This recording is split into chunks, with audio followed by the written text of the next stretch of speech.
हर मनुष्य इस सत्य से वाकिफ है कि सृष्टि की रचना पूर्ण ब्रह्म परमात्मा से हुई है, किंतु ये नहीं जानता कि कैसे हुई। जब यह संसार नहीं था तब कौन था और वह परमात्मा कौन है और क्यों उन्होंने इस संसार की रचना की। आइए हम स्वयं इस सृष्टि रचना का कारण और पद्धति जान लेते हैं, विराट यानी कि विज्ञान सृष्टि के माध्यम से। जब यह संसार नहीं था तब सिर्फ स्वलीला अद्वैत अनंत कोटि सूर्यों से भी अधिक प्रकाश पूर्ण ब्रह्म परमात्मा का ही अस्तित्व था, और वे पूर्ण ब्रह्म है अनादि अक्षरातीत श्री कृष्ण जी, और वे 5 प्रकार से लीला युक्त है, सत, चित, आनंद, अनंत और अद्वैत। सत यानी कि सत्ता, उनकी सत्ता सब जगह पर है। चित यानी चेतन, वे सर्वज्ञानी है। आनंद यानी निजानंद। अनंत यानी अनंत लीला करने वाले, अनंत रूप से विद्यमान है। अद्वैत यानी जो सदा एक रस अखंड है। अक्षरातीत श्री राजी महाराज स्वयं चित्कन स्वरूप है। उनके 2 अंग हैं। उनका आनंद अंग है श्री श्यामा महारानी, और उनका सत्ता का स्वरूप है अक्षर ब्रह्म।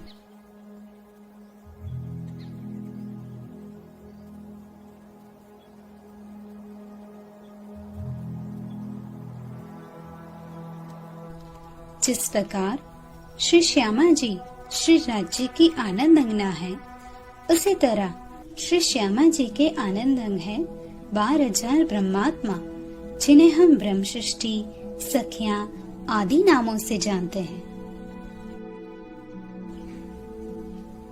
और इसी प्रकार से सखियों की आनंद अंग है खूब खुशहालियां। खूब खुशहालियां सखियों की सेविकाएं हैं। एक एक सखी की अनंत खूब खुशहालियां हैं, जो हमेशा उनकी सेवा में तत्पर रहती हैं। इनके आनंद अंग है परम धाम के समस्त पशु पक्षी, और उनके आनंद स्वरूप है परम धाम के 25 पक्ष। श्री राज श्यामा जी, समस्त सखियां, खूब खुशहालियां और पशु पक्षी परम धाम में रहते हैं, जिसमें रंग महल श्री राज श्यामा जी और सखियों का घर है, और अन्य पक्ष में वे सैर को जाते हैं, और सभी परम धाम में अखंड आनंद की लीला करते हैं। अक्षर ब्रह्म श्री राज्य का सत्ता का स्वरूप है, जिनकी लीला का विस्तार विराट में वर्णित किया गया है।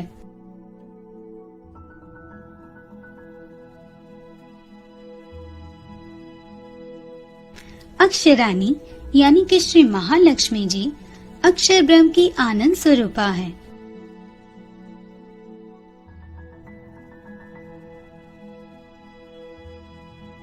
और उनके आनंद अंग हैं 24,000 कुमारिकाएं, जिन्हें हम ईश्वर सृष्टि के नाम से भी जानते हैं। अक्षर ब्रह्म और महालक्ष्मी जी परम धाम में ही रहते हैं, जबकि ईश्वर सृष्टि के मूल तन परम धाम में नहीं है।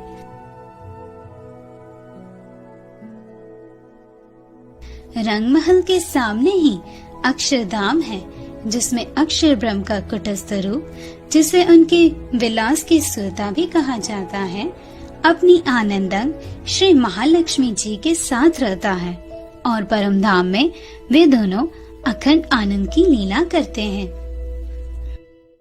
अक्षर ब्रह्म की एक और सुरता है, यानी एक और वृत्ति है, जिसे खेल की सुरता कहा जाता है, जिनसे वह खेल का निर्माण करते हैं। उनके 4 अंतस्करण हैं: सदस्वरूप ब्रह्म, केवल ब्रह्म, सबलिक ब्रह्म और अव्याकृत ब्रह्म। सदस्वरूप ब्रह्म उनके मन का स्वरूप है, केवल ब्रह्म उनकी बुद्धि का स्वरूप है, सबलिक ब्रह्म उनके चित्त का स्वरूप है, और अव्याकृत ब्रह्म उनके अहंकार का स्वरूप है।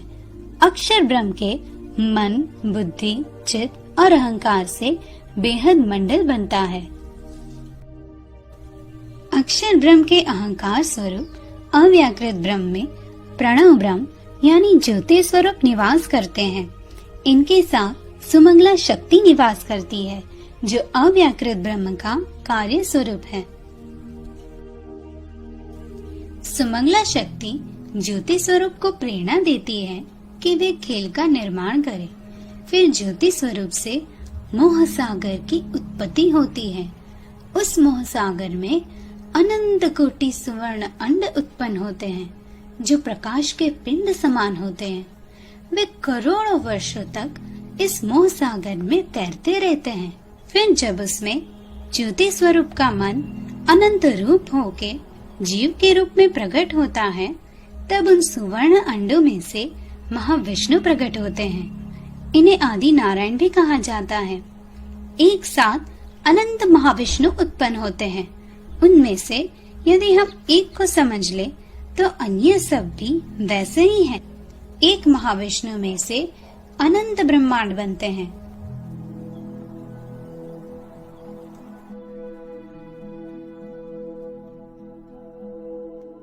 महाविष्णु को विराट पुरुष भी कहते हैं और इनके विराट स्वरूप में ही सृष्टि की रचना होती है और अंत में इसी में लय भी हो जाता है। महाविष्णु का मन स्वरूप है शेषशायी नारायण, जो नीचे पाताल में गर्भोदक समुद्र में रहते हैं। उनके ऊपर 14 लोक हैं। मध्य में 8वां लोक पृथ्वी लोक है, यानी कि मृत्यु लोक है, जिसमें हम सब रहते हैं। मृत्यु लोक में नित्य प्रलय होता है, यानी रोज किसी का जन्म तो रोज किसी की मृत्यु होती है। उसके नीचे 7 लोक हैं। अतल लोक, वितल लोक, सुतल लोक, तलातल लोक, महातल लोक, रसातल लोक और पाताल लोक। मृत्यु लोक से ऊपर 6 लोक हैं। पितृलोक, स्वर्गलोक, महरलोक, जनलोक, तपलोक और सतलोक। जब नैमित्तिक प्रलय होता है तो स्वर्गलोक तब सब लय हो जाता है। स्वर्गलोक से नीचे सारे लोक का नाश हो जाता है। सतलोक यानी कि वैकुंठ, जिसमें ब्रह्मा विष्णु महेश रहते हैं। ब्रह्मा विष्णु महेश शेषशायी नारायण के नाभि कमल से उत्पन्न होते हैं। वे उनके मन के स्वरूप हैं और त्रिगुण के मन के स्वरूप हैं 14 लोक के तमाम जीव। इनसे ऊपर है अष्टावरण, जो 5 तत्व और 3 गुणों से बना है। पृथ्वी, अग्नि, जल, वायु, आकाश, मन, बुद्धि और अहंकार। 14 लोकों के जीव इन आवरण को भेदकर बाहर न जा सके, इसलिए ये आवरण उन्हें रोकते हैं। एक आवरण से दूसरा आवरण 10 गुना ज्यादा बड़ा होता है। अष्टावरण से ऊपर ज्योति स्वरूप है। अव्याकृत के स्थूल में जो मूल ज्योति स्वरूप है, ये उसका प्रतिबिंब रूप है। जिस प्रकार घंट की आवाज गूंज के वापस उसी में समा जाती है, उसी प्रकार ये प्रतिबिंब भी मूल स्वरूप में प्रलय के बाद समा जाते हैं। ज्योति स्वरूप से ऊपर गायत्री देवी का स्थान है, जिनके पास 4 वेद हैं। गायत्री देवी के ऊपर मोह तत्व है। मोह तत्व के द्वार पर 3 देवियां हैं, विद्या, महाविद्या और सुमना। एक एक देवी में 24 हजार शक्तियां हैं। ये शक्तियां हमें परमात्मा तक पहुंचने से रोकती हैं। जब प्राकृतिक प्रलय होता है, तब मोह तत्व तक हर चीज का लय हो जाता है। इसके ऊपर आते हैं 7 शून्य, जो आदि नारायण की इच्छा शक्ति से उत्पन्न होते हैं। इन 7 शून्यों से ध्वनि, रंग, प्रकाश आदि वस्तुओं की उत्पत्ति होती है और फिर वे वापस वहीं समा जाते हैं। 14 लोक के एक ब्रह्मांड की आवाज दूसरे ब्रह्मांड तक नहीं पहुंचती। 7 शून्य अंधकार है, निराकार है, किंतु इसमें से 14 लोक की हर चीज का निर्माण होता है। इसीलिए सब इस निराकार को ही परमात्मा मानते हैं। दुनिया के लोगों की दृष्टि यहीं तक सीमित है, इसलिए वेदों में भी परमात्मा को निराकार बताया गया है। ये 7 शून्य तक की सारी सृष्टि यानी कि सारा ब्रह्मांड एक ही विराट पुरुष के अंदर आता है। ऐसे कई ब्रह्मांड एक विराट पुरुष में विद्यमान हैं और ऐसे कई विराट पुरुष एक मोहसागर में विद्यमान हैं। जब महाप्रलय होता है तो मोहसागर समेत सारे विराट पुरुष का नाश हो जाता है। आइए अब हम इन 14 लोकों को विस्तार से देखते हैं। 14 लोक में सबसे ऊपर आता है वैकुंठ यानी कि सतलोक। इसमें ब्रह्मा विष्णु महेश रहते हैं। ब्रह्मा जी जीवों का निर्माण करते हैं, विष्णु भगवान सबका पालन पोषण करते हैं और शिव जी सबका संहार करते हैं। तीनों एक ही समान आए हैं और ये तीनों शेषशाही नारायण का मन का स्वरूप है। फिर उसके नीचे आता है तपलोक। तपलोक में संसार के बड़े बड़े तपस्वियों का स्थान है। इसके नीचे आता है जनलोक, जिसमें ब्रह्मा जी के मानसी पुत्रों का स्थान है। फिर आता है महरलोक। इसे धर्मराजा की पुरी माना जाता है। यमराजा और धर्मराजा एक ही हैं। वे यहाँ पाप पुण्य का लेखा जोखा करते हैं और ये तय करते हैं कि किस जीव को स्वर्ग में जाना है और किसे नर्क में। स्वर्ग और नर्क दोनों के दरवाजे महरलोक से ही खुलते हैं। स्वर्ग लोक महरलोक के नीचे आता है। यहाँ पर जीव तब तक रह सकता है जब तक वह अपने अच्छे कर्मों का फल भुगतता है। उसके बाद उसे फिर से नीचे मृत्यु लोक में भेज दिया जाता है। उसके नीचे आता है पितृलोक। मृत्यु लोक में जिनकी मृत्यु हो जाती है वह पितृलोक में आता है और जब तक धर्मराजा के पास जाने की उसकी बारी नहीं आ जाती तब तक वह उनकी यहाँ प्रतीक्षा करता है। जब मृत्यु लोक के 365 दिन होते हैं तब पितृलोक का एक ही दिन होता है। जब पितृलोक के 365 दिन होते हैं तब स्वर्ग लोक का एक ही दिन होता है। इस तरह से जितना ऊपर जाते हैं समय उतना ही लंबा होता जाता है। मृत्यु लोक कर्म भूमि है। यहाँ से अच्छे बुरे कर्म कर जीव अपना स्थान स्वर्ग या नरक में पाता है या फिर 84 लाख योनि में भटकता रहता है। मृत्यु लोक से नीचे आते हैं। यहाँ अतल लोक में बाणासुर राक्षस का स्थान है। उसके नीचे वितल लोक में हाटकेश्वर महादेव का स्थान है।